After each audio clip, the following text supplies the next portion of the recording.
اگلے روز میں نے مارکیٹ سے ایک برقع خریدا اور اسے پہن کر چہرے پر نقاب ڈال کر زہرا کے گھر چلا گیا۔ دروازہ اس کے باپ نے ہی کھولا تھا۔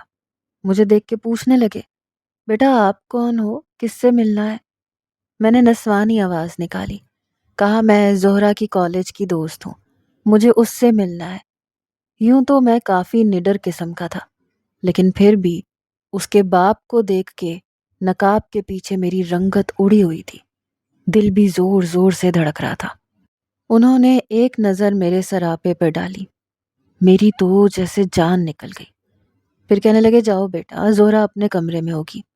یہ کہہ کے وہ نماز پڑھنے چلے گئے۔ میں نے سکھ کا سانس لیا۔ میں لاؤنج میں آیا تو اس کی والدہ سامنے کچن میں کچھ پکا رہی تھی۔ مجھے دیکھ کر پوچھنے لگی، کون ہیں آپ؟ میں نے کہا آنٹی میں زہرا کی دوست ہوں۔ کہاں ہے وہ؟ کہنے لگی وہ اوپر اپنے کمرے میں ہوگی۔ میں سامنے کا زینہ چڑھ کے اوپر پہنچ گیا۔ سامنے 2 کمرے تھے۔ میں نے ایک کمرہ کھولا جو خالی تھا۔ کافی پرانی طرز کا گھر بنا ہوا تھا، سیمنٹ کے فرش تھے۔ میں نے دوسرا کمرہ کھولا تو زہرا اپنے بالوں میں کنگھا کر رہی تھی۔ مجھے دیکھ کے کچھ حیران ہوئی۔ اس کے لمبے گھنے بال دیکھ کر میں اپنے ہوش کھونے لگا۔ کہنے لگی آپ کون ہیں؟ میں اندر آ گیا، دروازہ بند کر دیا اور کنڈی لگا دی۔ وہ گھبرا سی گئی، کہنے لگی کون؟ میں نے کہا المیر۔ یہ سن کر اس کی پوری آنکھیں پھیلی۔ میں نے اپنا نقاب الٹ دیا۔ مجھے دیکھ کر اس کے چہرے کا رنگ فک پڑ گیا۔ کہنے لگی تم یہاں؟ میں نے کہا آج کے بعد چیلنج مت کرنا مجھے، میں کچھ بھی کر سکتا ہوں۔ مجھے دیکھ کر اس کی جان لبوں پہ آئی۔ کہنے لگی تم آئے کیسے؟ میں نے کہا گھر کے مین دروازے سے۔ کہنے لگی المیر تم پاگل ہو کیا؟ میں نے کہا ہاں پاگل ہوں، تمہارے عشق میں۔ کہنے لگی ابا نے تمہیں دیکھ لیا تو میری جان لے لیں گے، تم کیوں آئے ہو یہاں؟ وہ یوں تھی کہ رو دے گی۔ میں نے کہا تمہیں نے کہا تھا کہ میں آ نہیں سکتا۔ کہنے لگی پلیز جاؤ یہاں سے، اگر کسی کو بھی شک ہو گیا تو میری جان نکال دیں گے۔ میں نے کہا تمہاری جان اب میری امانت ہے زہرا، تمہارا دل اور تم اب صرف المیر کی ہو۔ اس کے کھلے بال دیکھ کر میں اپنے ہوش کھونے لگا تھا۔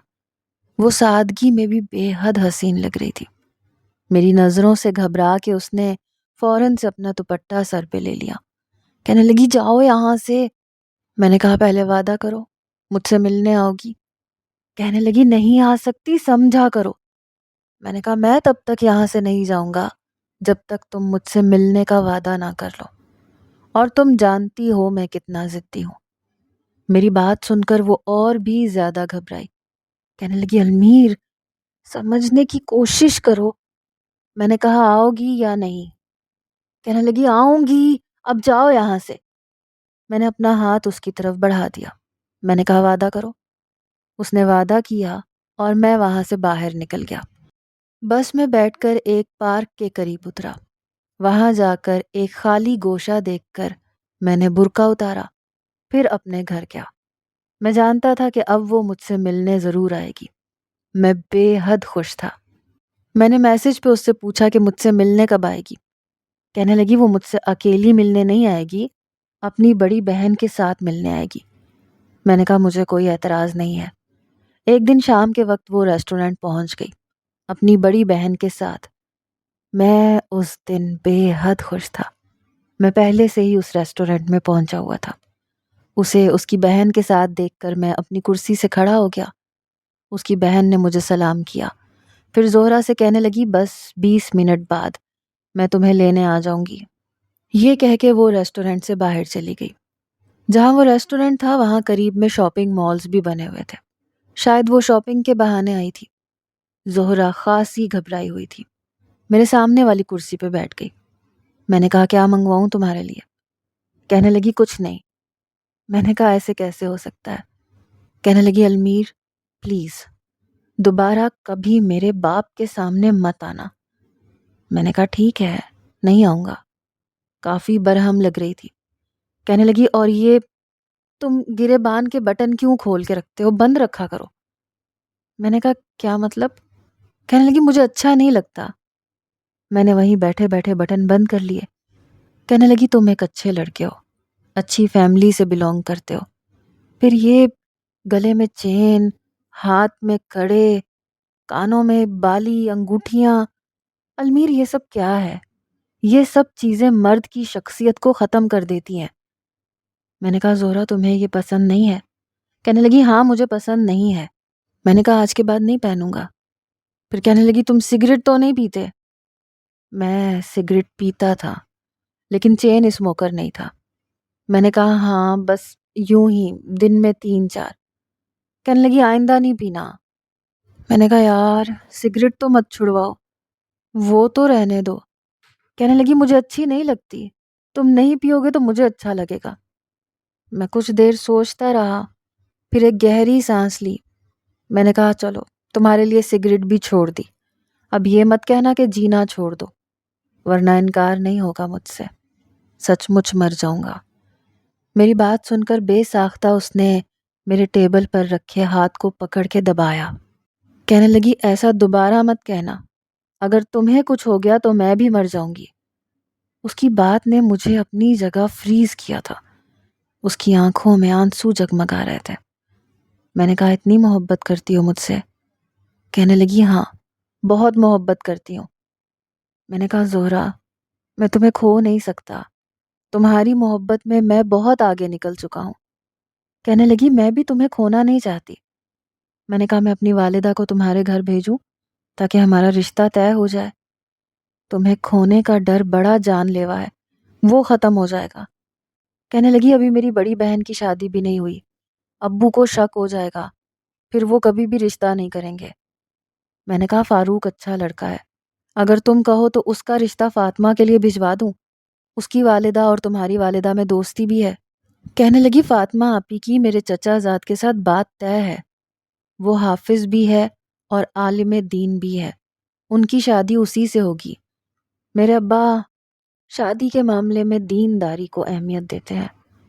پھر کہنے لگی مجھے لگتا ہے تمہارے گھر کا ماحول مختلف ہے۔ میں نے کہا ہاں بالکل مختلف ہے، میں نے خود کبھی عید کے علاوہ کوئی نماز نہیں پڑھی۔ کہنے لگی نماز پڑھا کرو المیر، اور شادی کے بعد بھی میں برقع پہننا نہیں چھوڑوں گی۔ میں نے کہا ویسے تو ہمارے گھر میں کوئی برقع نہیں پہنتا، لیکن میں چاہوں گا کہ تم پہنو تاکہ میرے علاوہ تمہیں کوئی بھی نظر بھر کر نہ دیکھے۔ میری بات سن کر اس نے نظریں جھکائی تھیں۔ میں نے کہا تمہاری بہن کی شادی کب ہوگی؟ کہنے لگی بس چند ماہ بعد۔ پھر مجھ سے پوچھنے لگی کہ تم جاب کیا کرتے ہو؟ میں نے کہا کچھ خاص نہیں، مجھ سے بڑے 3 بھائی ہیں، میں سب کا لاڈلا ہوں، اسی لیے مجھ پہ کسی نے کوئی خاص ذمہ داری نہیں ڈالی۔ کہنے لگی لیکن اب تو تمہیں کرنا چاہیے۔ میں نے کہا کل سے جاب کی تلاش شروع کر دوں گا، پھر جب تمہاری بہن کی شادی ہو جائے گی تو میں تمہارے لیے رشتہ بھیجوں گا۔ وہ کہنے لگی کیا تمہارے گھر والے مان جائیں گے؟ میں نے کہا ہاں مان جائیں گے، مجھ سے سب بہت محبت کرتے ہیں۔ ہمارے بیچ یہ 20 منٹ بہت جلدی گزر گئے تھے۔ اس کی بہن اسے لینے پہنچ گئی۔ جانے سے پہلے زہرا نے کہا کہ پلیز المیر دوبارہ ایسی فرمائش مت کرنا، میں ایسی لڑکی نہیں ہوں جو بار بار یوں ملنے آؤں گی۔ میں نے کہا تم میرے لیے بہت خاص ہو، نہیں بلاؤں گا۔ اس کی پہلی ملاقات نے مجھے بدل کے رکھ دیا۔ گھر آ کر میں نے اپنے گلے سے چین اتاری، کڑے بھی اتار دیے، کان کی بالی بھی اتار دی۔ جب میں کمرے سے باہر آیا تو یہ سب دیکھ کر میری اماں بہت حیران تھی۔ کہنے لگی المیر تم تو انسان کے بچے لگ رہے ہو، ہم نے اتنا کہا کہ یہ موالیوں والا حلیہ بدل لو لیکن تم نہیں مانے، آج کیسے سب کچھ اتار دیا؟ میں نے کہا بس اتار دیا۔ رات کو میں موبائل پر زہرا کے ساتھ ہی بات کر رہا تھا جب عشاء کی اذانیں ہونے لگی۔ کہنے لگی میں نماز پڑھنے جا رہی ہوں، تم بھی نماز پڑھ لو۔ میں نے کہا ٹھیک ہے۔ میں نے نمازیں پڑھنا شروع کر دی، اس کی خاطر جاب بھی شروع کر دی۔ اس کی بہن کی شادی بھی ہو چکی تھی۔ اس دن فاروق بہت اداس تھا۔ میں نے کہا فاطمہ کی وجہ سے اداس ہو؟ کہنے لگا جب جانتے ہو تو کیوں پوچھ رہے ہو؟ لیکن شاید چند دن کا افسوس ہے، ہٹ جائے گا۔ میں نے کہا بزدل عاشقوں کی یہی نشانی ہے۔ میری بات سن کے کہنے لگا میں بزدل ہی ٹھیک ہوں، کیونکہ میں جانتا ہوں کہ اس کا حصول میرے لیے ممکن نہیں ہے، اور تم بھی جتنی جلدی جان جاؤ بہتر ہوگا۔ میں نے کہا میں تمہاری طرح بزدل نہیں ہوں، میں زہرہ سے شادی کر کے دکھاؤں گا۔ جیسے ہی فاطمہ کی شادی کو 1 مہینہ گزرا تو میں نے اسے کہا کہ میں اب مزید انتظار نہیں کروں گا۔ کہنے لگی پہلے تم اپنے گھر والوں سے پوچھ لو، کیا وہ مجھے بہو بنانا چاہتے ہیں؟ میں نے کہا کیوں نہیں بنائیں گے، آج ہی میں امی سے بات کر لوں گا۔ کہنے لگی پہلے ان سے پوچھ لو پھر میں تمہیں جواب دوں گی۔ میں نے اسی دن اپنی والدہ سے یہ بات کی۔ میری والدہ کے ماتھے پہ تیوری چڑھ گئی۔ کہنے لگی تم کیا پاگل ہو گئے ہو؟ ہمارے گھر کا ماحول ایسا نہیں ہے، وہ لڑکی تو آتے ہی شرعی پردے کا شور مچا دے گی، گھر میں اپنی 1.5 انچ کی مسجد بنا کے بیٹھ جائے گی۔ دیکھو، نہ میں ان سب چیزوں کے خلاف نہیں ہوں، لیکن ہمارا معاشرہ بہت مختلف ہے۔ تمہاری تینوں بھابیاں باہر جاتے ہوئے بس دوپٹہ یا چادر لے لیتی ہیں۔ میں نے کہا امی یہ کوئی وجہ تو نہیں ہے، میں اس لڑکی سے بہت محبت کرتا ہوں، میں اس کے بغیر نہیں رہ سکتا۔ میری والدہ کہنے لگی بیٹا پھر بھی ہم نے تمہارے لیے کچھ اور ہی سوچ رکھا تھا۔ میں نے کہا آپ نے جو بھی سوچ رکھا تھا میں نہیں جانتا، لیکن امی وہ لڑکی میرے لیے بہت اہمیت رکھتی ہے، اس کے بغیر جینے کا تصور میں کر بھی نہیں سکتا۔ بہرحال میری امی مان گئی تھی۔ اب میں بہت خوش تھا۔ میں نے زہرہ سے کہا کہ میری والدہ کو کوئی اعتراض نہیں ہے۔ کہنے لگی ٹھیک ہے، میں اپنی بہن سے بات کرتی ہوں، وہ ابا سے کہے کہ تمہارے رشتے پہ رضامندی دے دیں۔ یہ سن کر میں بہت خوش تھا۔ انہی دنوں میں آفس میں کام کرتا تھا۔ انہوں نے مجھے ایک میٹنگ کے لیے اسلام آباد بھیج دیا۔ میں بہت دلچسپی سے کام کر رہا تھا، حالانکہ میں اتنا وقت کا پابند تھا نہیں، لیکن زہرہ کی محبت نے مجھے بدل کے رکھ دیا تھا۔ میں وہاں پر بھی زہرہ سے بات ضرور کرتا تھا۔ میں 1 ہفتے کے لیے اسلام آباد گیا تھا۔ 2 دن تو زہرہ نے مجھ سے بہت اچھے طریقے سے بات کی۔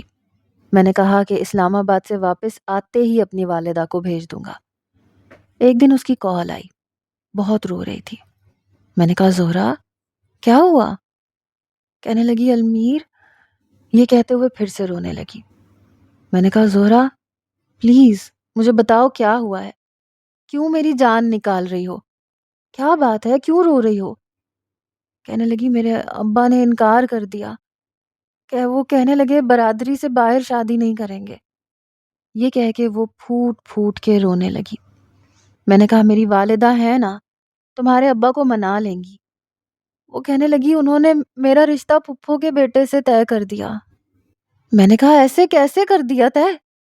میں تمہارے بغیر نہیں رہ سکتا، تم جانتی ہو نا۔ لیکن وہ روئے جا رہی تھی۔ میں نے کہا میں واپس آ رہا ہوں۔ یہ کہہ کر میں نے گاڑی نکالی اور کراچی کی طرف سفر شروع کر دیا۔ جب میں کراچی پہنچا تو رات ہو چکی تھی، طوفانی بارش ہو رہی تھی۔ میرا غصے کے مارے برا حال تھا۔ ایک تو زہرہ کا رونا، اس کی سسکیاں، اور پھر اس کے باپ کا انکار۔ اب تو میں بدل گیا تھا، نماز پڑھتا تھا، شلوار قمیض پہنتا تھا، اچھی جاب کر رہا تھا، کسی چیز کی میرے گھر میں کوئی کمی نہیں تھی۔ پھر انکار کیوں کیا؟ وہ کیسے انکار کر سکتے تھے؟ میرا دماغ کھولنے لگا۔ تیز طوفانی بارش میں اس کے گھر کے سامنے کھڑا تھا۔ اس وقت اتنے شدید غصے میں تھا کہ جی چاہ رہا تھا ساری دنیا کو آگ لگا دوں۔ میں نے کہا مولوی عبدالسلام صاحب، المیر سکندر آپ کو زبان دیتا ہے کہ آپ کی بیٹی سے شادی کر کے دکھاؤں گا، آپ مجھے روک نہیں سکتے، سمجھے آپ؟ میں شیر کی طرح دھاڑ کے بولا تھا۔ سامنے کمرے کی کھڑکی سے ذرا سا پردہ ہٹا تھا۔ وہ 2 آنکھیں مجھے دیکھ رہی تھیں جس میں میری دنیا بستی تھی، لیکن بڑی بے دردی سے کسی نے اسے کھڑکی سے پیچھے کیا تھا۔ میری جان نکلی تھی۔ تبھی گلی کے چند لڑکے میرے سامنے کھڑے ہو گئے۔ کہنے لگے ابے او، مولوی صاحب کو دھمکی دیتا ہے، شریف اور نیک انسان کو بدنام کرنے کی کوشش کر رہا ہے۔ میں نے کہا دھمکی نہیں دے رہا، سمجھانے کی کوشش کر رہا ہوں کہ وہ صرف میری ہے، المیر سکندر کی، اور کسی کی نہیں ہو سکتی۔ میرا یہ کہنا تھا، جب مولوی صاحب کے گھر کا دروازہ کھلا، وہ بڑے غصے سے باہر نکلے اور ایک زوردار تھپڑ میرے منہ پہ مار دیا۔ کہنے لگے، بے شرم، آوارہ، دفع ہو جاؤ یہاں سے، ورنہ… آج تک کسی کی اتنی ہمت نہیں تھی کہ وہ مجھے تھپڑ مار سکے۔ میرا جی چاہا سب کچھ تہس نہس کر دوں، لیکن وہ زہرا کا باپ تھا، اس لیے میں چپ ہو گیا، تھپڑ بھی کھا لیا۔ وہ دنیا کا پہلا شخص تھا جس سے میں نے تھپڑ کھایا تھا، اپنی محبت کی خاطر، ورنہ المیر پر اٹھنے والا ہاتھ دوبارہ اٹھنے کے قابل نہیں رہتا تھا۔ میں نے کہا، میں آپ کی بیٹی سے بہت محبت کرتا ہوں۔ ایک اور تھپڑ انہوں نے میرے منہ پہ مارا۔ پھر وہ لڑکے آگے بڑھائے، کہنے لگے، مولوی صاحب آپ گھر جائیے، اس کے عشق کا بخار ہم اتار دیں گے۔ لیکن وہ نہیں جانتے تھے میں ان کا حشر کیا کر سکتا ہوں۔ وہ تو زہرا کا باپ تھا تو میں نے تھپڑ کھا لیے تھے۔ میں سوچ چکا تھا کہ زہرا سے زبردستی بھی نکاح کرنا پڑا تو ضرور کروں گا، کیونکہ بات اب مرد کی انا کی تھی یا پھر میری دیوانگی کی۔ اس کے باپ نے پولیس کو بلوا لیا، مجھے گرفتار کروا دیا۔ میں نے اپنے بھائیوں کو فون کیا، یہ سن کر میرے بھائی پولیس اسٹیشن پہنچ گئے۔ ان کا کافی اثر و رسوخ تھا، بس 1 گھنٹے میں جیل سے چھوٹ گیا۔ میں نے زہرا کو فون کیا، لیکن زہرا کا فون بند تھا، شاید اس کا باپ اس سے اس کا فون چھین چکا تھا۔ میرے تیش کا یہ عالم تھا جیسے پاگل ہو چکا ہوں۔ میرے بھائیوں نے کہا کہ اب تم اس لڑکی کے گھر پہ نہیں جاؤ گے، دیکھو ہم بار بار تمہیں جیل سے چھڑوا نہیں سکتے۔ میری والدہ روئے جا رہی تھیں، کہنے لگی، تمہیں کیا ضرورت پڑی تھی ہنگامہ کرنے کی؟ میں نے کہا، اس کا باپ اس کا رشتہ اپنی بہن کے بیٹے سے طے کر چکا ہے۔ اماں، آپ کو اندازہ نہیں ہے مجھ پہ کیا بیت رہی ہے، مجھے لگتا ہے میں پاگل ہو جاؤں گا۔ میری ماں میرا یہ روپ دیکھ کے حیران رہ گئی۔ میں نے کہا، آپ کان کھول کے سن لیں، اگر زہرا کی شادی کسی اور سے ہوئی تو میں اپنی جان دے دوں گا۔ آپ کل ہی جائیں اس کے باپ کے پاس، جا کے میرا رشتہ مانگے۔ میرا بھائی کہنے لگا، تمہیں کیا لگتا ہے بہت آسان ہے یہ سب؟ تمہیں جیل سے چھڑوانا آسان تھا، ہم نے چھڑوا لیا۔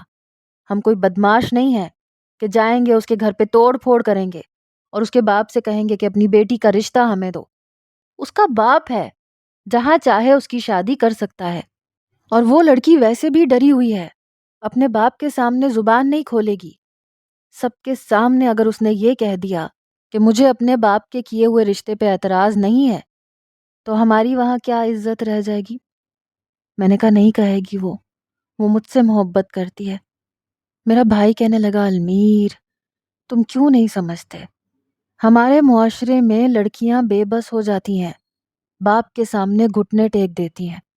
وہ جس ماحول میں پلی بڑی ہے، سوال ہی پیدا نہیں ہوتا کہ اپنے باپ کے سامنے تمہاری محبت میں کھڑی ہو جائے، یا احتجاج کرے یا اختلاف کرے۔ وہ کچھ نہیں کر سکتی، وہ لڑکا نہیں ہے جو لڑکے گھر سے بھاگ جائے گی۔ اپنے بھائی کی بات سن کے میں اپنے کمرے میں چلا گیا، زور سے کمرے کا دروازہ بند کیا، بار بار زہرا کو کال کر رہا تھا، لیکن فون مسلسل بند آ رہا تھا۔ صبح ہوتے ہی میں نے گھر میں کہا کہ وہ جا کے بات کریں، تو امی کہنے لگی، اچھا ٹھیک ہے، میں جاتی ہوں، لیکن پلیز تم کچھ کھا لو، تم نے کل سے کچھ نہیں کھایا۔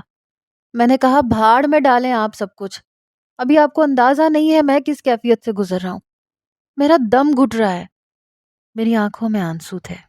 کہنے لگی، اچھا تم فکر نہ کرو، پریشان نہ ہو، میں جاتی ہوں اور آج ہی جاتی ہوں اور جا کے بات کرتی ہوں، انہیں سمجھانے کی کوشش کرتی ہوں، اگر وہ مان گئے تو میں تمہارے بھائی کو بھی ساتھ لے جاؤں گی۔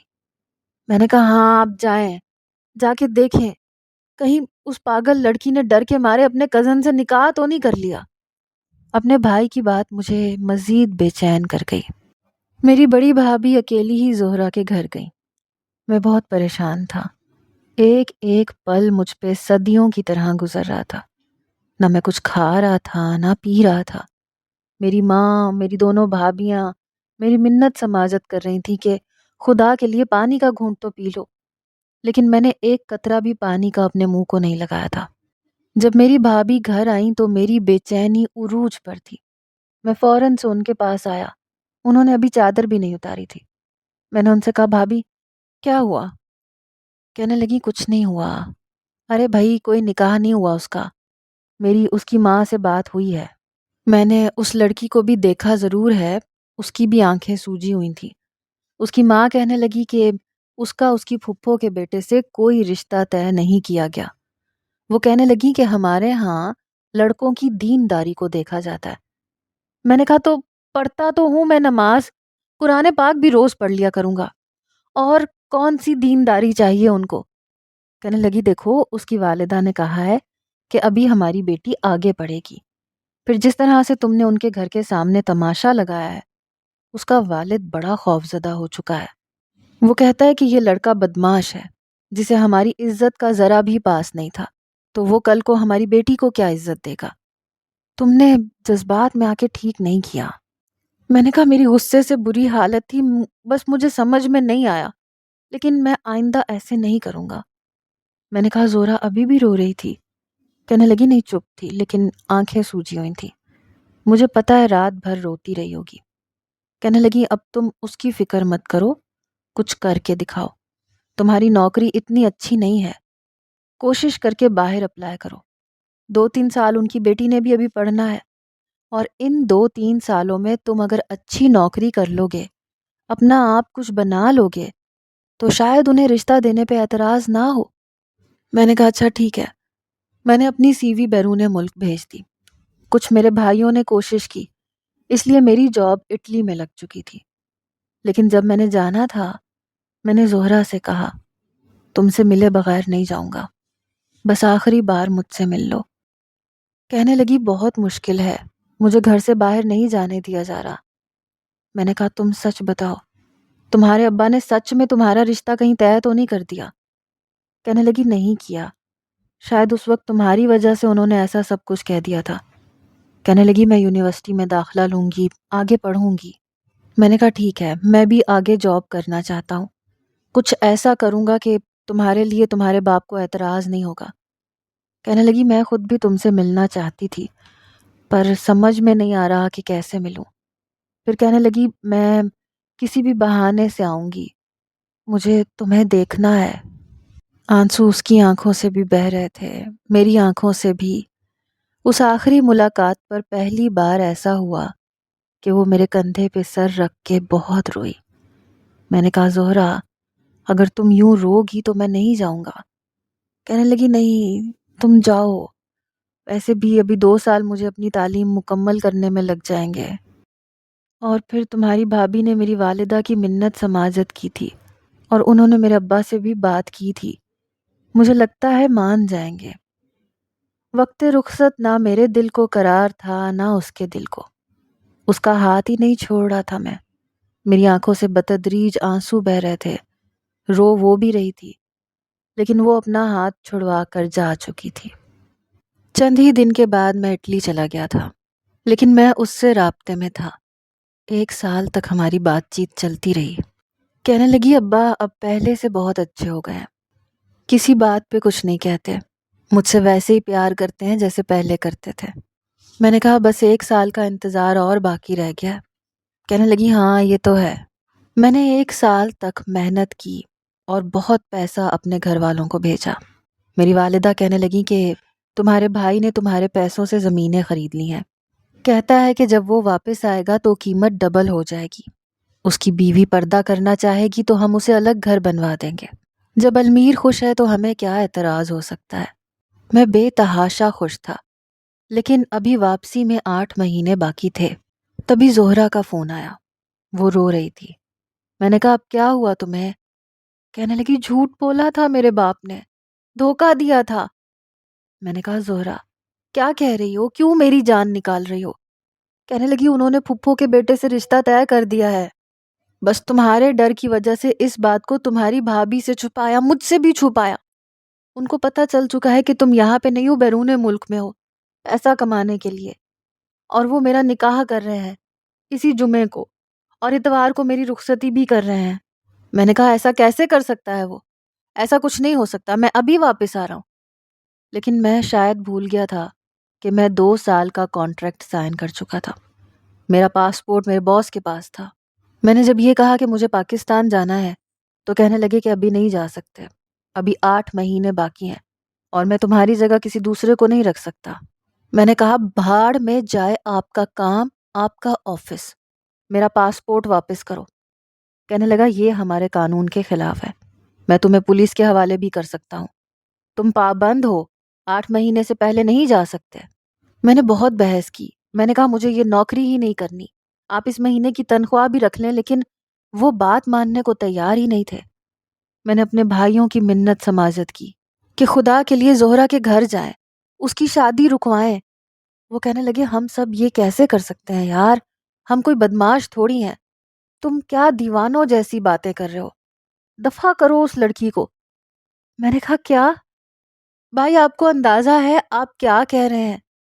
کہنے لگے اور کیا کہیں، اس کا باپ کبھی بھی تمہارے ساتھ اس کی شادی کرے گا ہی نہیں، وہ کرنا چاہتا ہی نہیں تھا، وہ تو اس انتظار میں تھا کہ یہاں تم زہرا کو چھوڑ کے کسی اور سے شادی کر لو یا پھر تم کہیں چلے جاؤ۔ جیسے اسے پتہ چلا کہ تم بیرون ملک جا چکے ہو، اس نے فٹافٹ سے اپنی بیٹی کا نکاح چند دنوں میں رکھ دیا۔ المیر، تمہیں سمجھ کیوں نہیں آتا، وہ تم سے کبھی شادی نہیں کرے گا اپنی بیٹی کی، ہم تو پہلے ہی جانتے تھے، کیونکہ اسے اپنے خاندان میں ہی شادی کرنی تھی۔ بڑی بیٹی کی شادی بھی اس نے خاندان میں ہی کی ہے، اسے صرف عالم اور حافظ لڑکے پسند ہیں جو اس کی طرح امام بن سکیں، مسجد کے امام بنے۔ ان کی زندگی ہماری زندگیوں سے بہت مختلف ہے۔ میں نے کہا مجھے یہ سب مت سمجھائیں، بس یہ بتائیں کہ آپ میرے لیے کیا کر سکتے ہیں۔ کہنے لگے کچھ بھی نہیں کر سکتے، زہرا کے معاملے میں ہم کچھ بھی نہیں کر سکتے۔ میں نے فون بند کر دیا تھا، مجھے اپنے بھائیوں پر بہت غصہ آ رہا تھا۔ دن یوں ہی گزرنے لگے، میں اپنے باس کے پاس دوبارہ آ گیا انہیں سمجھانے کے لیے، لیکن اس نے میرا پاسپورٹ مجھے واپس نہیں کیا، یہاں تک کہ میری پولیس میں کمپلین کر دی گئی۔ پولیس آفیسر مجھے دھمکانے لگے کہ کانٹریکٹ کی مدت پوری ہونے سے پہلے پہلے تم یہاں سے نہیں جا سکتے، نہ ہی اس کام کو چھوڑ سکتے ہو۔ میں بے حد پریشان تھا، زہرا کو فون کر رہا تھا لیکن اب اس کا فون آف جا رہا تھا۔ 4 تاریخ بھی آ گئی، جمعے کا دن بھی آ چکا تھا، اور میں یوں تھا کہ مر جاؤں گا، میرا دم گھٹ جائے گا۔ جیسے جیسے شام ہو رہی تھی مجھے سانس لینے میں دقت محسوس ہونے لگی۔ جب بھی میں یہ سوچتا کہ وہ دلہن بنی بیٹھی ہوگی، رو رہی ہوگی، آج وہ کسی اور کی ہو جائے گی، مجھے لگتا تھا میرے جسم سے کوئی روح کھینچ رہا ہو، میں مر جاؤں گا۔ میں مغرب کے بعد بے تحاشا رو رہا تھا۔ آج تک میں نے اتنے آنسو کسی کی میت پہ بھی نہیں بہائے تھے جتنے اس رات، کیونکہ وہ کسی اور کے نام کی ہو چکی تھی۔ مجھے اس سے اتنی محبت تھی کہ اب ہوا بھی اس کے پاس سے گزرتی تھی تو مجھے ہوا سے نفرت ہونے لگتی تھی کہ اسے چھو کے کیوں گزری ہے، اور اب تو وہ یہ تصور ہی میرے لیے سہانے روح تھا۔ بہرحال مجھے بخار ہو گیا، 2 دن میں نے رو کے کاٹے، حلق سوکھا ہوا تھا، میں کچھ بھی نہیں کھا رہا تھا، مجھے راتوں کو نیند نہیں آتی تھی۔ میں نے فاطمہ کو فون کیا کہ شاید زہرا نے عین موقع پہ نکاح سے انکار کر دیا ہو، شاید قسمت مجھ پہ مہربان ہو گئی ہو۔ ایک امید تھی۔ میں نے فاطمہ کو فون کیا کیونکہ زہرا کا فون بند تھا، اس نے فون اٹھا بھی لیا۔ میں نے کہا تمہاری بہن نے میرے ساتھ اچھا نہیں کیا۔ وہ کہنے لگی زہرا نکاح نامے پہ سائن نہیں کر رہی تھی، بہت رو رہی تھی، اس نے ابا کی بہت منت سماجت کی تھی المیر۔ فاطمہ کا لہجہ نم لگ رہا تھا کہ رو رہی ہے۔ کہنے لگی ابا نے اپنی عزت کا واسطہ دیا تھا، لیکن تم نہیں جانتے وہ۔ میں نے فون بند کر دیا، بس بہانے تھے، میں جانتا تھا وہ کیا کہے گی کہ لڑکیاں مجبور ہو جاتی ہیں، تم نہیں سمجھ سکتے۔ میں یہ سب سننا ہی نہیں چاہتا تھا۔ فاطمہ کی کال میرے نمبر پہ آنے لگی لیکن میں نے اس کا نمبر بلاک کر دیا۔ میرے لیے یہ بات کسی صدمے سے کم نہیں تھی۔ جیسے جیسے دن گزر رہے تھے میں زندگی سے بالکل دور ہو چکا تھا۔ تنگ آ کر میرے باس نے میرا پاسپورٹ واپس کر دیا۔ اس دن میں نے اسے گریبان سے پکڑ کے جھنجھوڑا تھا۔ میں نے کہا پہلے نہیں دے سکتے تھے، میں تمہاری منت کرتا رہا، سماجت کرتا رہا کہ مجھے میرا پاسپورٹ واپس کر دو۔ 1 مہینہ گزر چکا ہے، اب تو وہ اس کے گھر جا چکی ہوگی، پتہ نہیں مجھے یاد بھی کرتی ہوگی کہ نہیں، پتہ نہیں میرے لیے روتی بھی ہوگی کہ نہیں۔ جب بھی میں زہرا کو سوچتا تھا میری جان نکلنے لگتی تھی، میرے آنسوؤں پر میرا اختیار نہیں رہتا تھا۔ مجھے راتوں کو نیند نہیں آتی تھی۔ آنکھیں بند کرتا تھا تو لگتا تھا زہرا کا ہاتھ کسی اور نے پکڑ رکھا ہے، کوئی اس کے بے حد قریب ہے، اور یہ سوچ مجھے ایک اذیت میں اور کرب میں مبتلا کر دیتی تھی۔ میں چلا کے اٹھ بیٹھتا تھا، مجھے گھر کے اندر گھٹن محسوس ہونے لگتی تھی۔ میں گھر سے باہر نکل جاتا، کبھی یوں ہی سڑکوں پہ پیدل چلتا رہتا، کبھی فٹ پاتھ پہ بیٹھ کے روتا رہتا، کبھی پوری رات گاڑی میں بیٹھا رہتا، یہاں تک کہ صبح ہو جاتی۔ پارکنگ ایریا میں ایک سویپر تھا جو صفائی کے لیے آتا تھا، وہ پوری بلڈنگ کی سیڑھیاں اور پارکنگ ایریا صاف کرتا تھا۔ کئی بار میری راتیں گاڑی میں گزری۔ وہ چند دن تو مجھے دیکھتا رہا، میں گاڑی میں بیٹھا سگریٹ پیتا رہتا تھا، روتا رہتا تھا۔ کہنے لگا صاحب جی آپ سوتے نہیں ہیں۔ میں نے کہا تمہیں کیا تکلیف ہے؟ کہنے لگا میں نے کئی راتیں آپ کو جاگتے ہوئے دیکھا ہے، آپ پوری پوری رات جاگتے ہیں۔ میں نے کہا ہاں جاگتا ہوں، مرنا چاہتا ہوں۔ کہنے لگا سوئیں گے نہیں تو بیمار پڑ جائیں گے۔ میں نے کہا نیند نہیں آتی، نیند سے خوف آتا ہے، موت بھی نہیں آتی کہ کم بخت زندگی کی سانس توڑ کے لے جائے۔ مجھے تو لگ رہا تھا کہ زہرا مجھ سے جدا ہوگی تو میں مر جاؤں گا، لیکن میں تو پل پل موت کا مزہ چکھ رہا تھا، لیکن مر نہیں رہا تھا۔ کہنے لگا سکون چاہتے ہیں، سکون چاہیے آپ کو؟ سکون تو مجھے چاہیے تھا۔ میں نے کہا ہاں چاہیے، کیسے ملے گا؟ اس نے مجھے ایک گولی دی، کہنے لگا اپنے گھر میں جا کے سونے سے پہلے اسے زبان کے نیچے رکھ لیجئے گا، آپ ہر غم سے آزاد ہو جائیں گے۔ میں نے وہ گولی اپنے پاس رکھ لی اور گاڑی سے نکل کر اپنے فلیٹ میں آ کر پھر بیڈ پہ لیٹ گیا، پھر وہ گولی اپنی زبان کے نیچے رکھ لی۔ چند لمحے لگے تھے مجھے ہوش سے بیگانہ ہوتے ہوئے۔